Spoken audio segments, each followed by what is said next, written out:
यदा यदा हि धर्मस्य ग्लानिर्भवति भारत अभ्युत्थानम धर्मस्य तदात्मानं सृजाम्यहम्। इस श्लोक के माध्यम से भगवान श्री कृष्ण अर्जुन के माध्यम से पूरी दुनिया को एक भरोसा दे रहे हैं कि जब जब पृथ्वी के ऊपर अधर्म हावी होगा तब तब भगवान उत्पन्न होंगे और अधर्म से मानव जाति को बचाएंगे।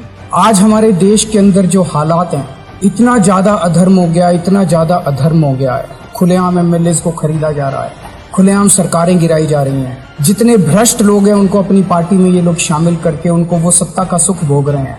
लोगों के लिए स्कूल बनाने वाला मनीष सिसोदिया जेल के अंदर है, लोगों के लिए अस्पताल बनाने वाला सत्येंद्र जैन जेल के अंदर है। चारों तरफ हाहाकार है, लोग बहुत दुखी हैं और इन लोगों को पूरा कॉन्फिडेंस है कि 370 सीट लेके आएंगे। वो खुलेआम कह रहे हैं हम तो 370 सीट ला रहे हैं, इस देश के 140 करोड़ लोगों की हमें जरूरत नहीं है। तुम अपना घर बैठना, तुम्हें वोट डालनी है डालनी, नहीं डालनी मत डालना, तुम्हारी हमारी जरूरत नहीं है, तुम्हारे वोट की हमें जरूरत नहीं है, लोगों के वोट की हमें जरूरत नहीं है।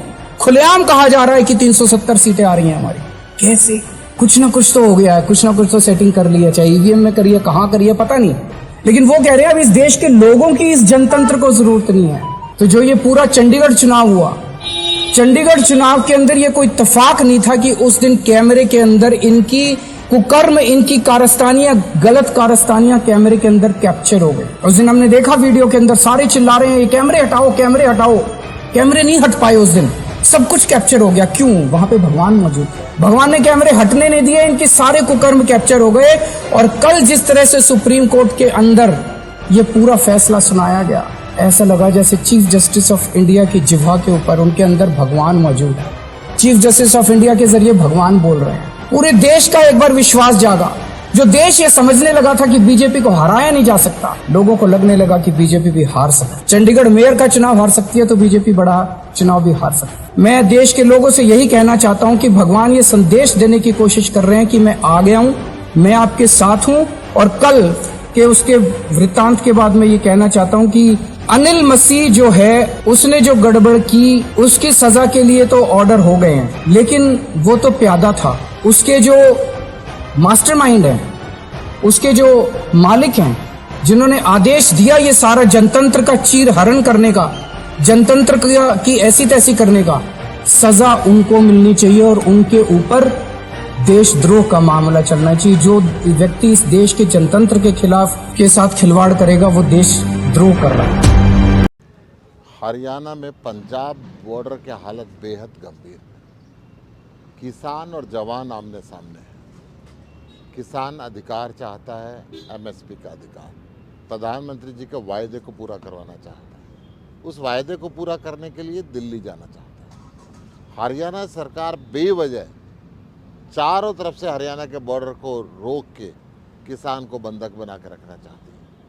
हरियाणा से किसान कुछ नहीं मांग रहा, वो प्रधानमंत्री जी से मांगना चाहता है, परंतु खट्टर साहब उनको दिल्ली जाने नहीं देना चाहते। जवान की मजबूरी है सरकार का आदेश मानना। गोली बरसाई जा रही है, 3 जवान भी शहीद हो गए, 3 किसान भी शहीद हो गए। आज खनौरी बॉर्डर से बेहद दुखद खबर आई है। शुभकरण नाम का एक युवा किसान 21 वर्षीय अपनी जान गंवाता है, गोली लगी उसको। ये कैसा प्रशासन है? अपने ही देश के किसानों को अपने देश का नागरिक नहीं समझ रहे, उनके साथ दुश्मन देश के नागरिकों जैसा व्यवहार कर रहे हैं। खट्टर साहब, हाईकोर्ट भी आपको कह चुका है, क्यों रास्ते बंद करके रखे हैं? क्यों हरियाणा की जनता को परेशान कर रहे हैं? क्यों किसान के एमएसपी की आपूर्ति होने की मांग के अंदर आप रूढ़ा बन रहे हैं? तुरंत इन बॉर्डरों को खोलें और किसान प्रधानमंत्री जी से बात करें, अपना एमएसपी का वायदा पूरा कराएं। आज ये जो स्थिति है इसको कंट्रोल करने के लिए खुद प्रधानमंत्री जी को भी बॉर्डर पे आना चाहिए और एमएसपी देने की घोषणा करनी चाहिए। नमस्कार।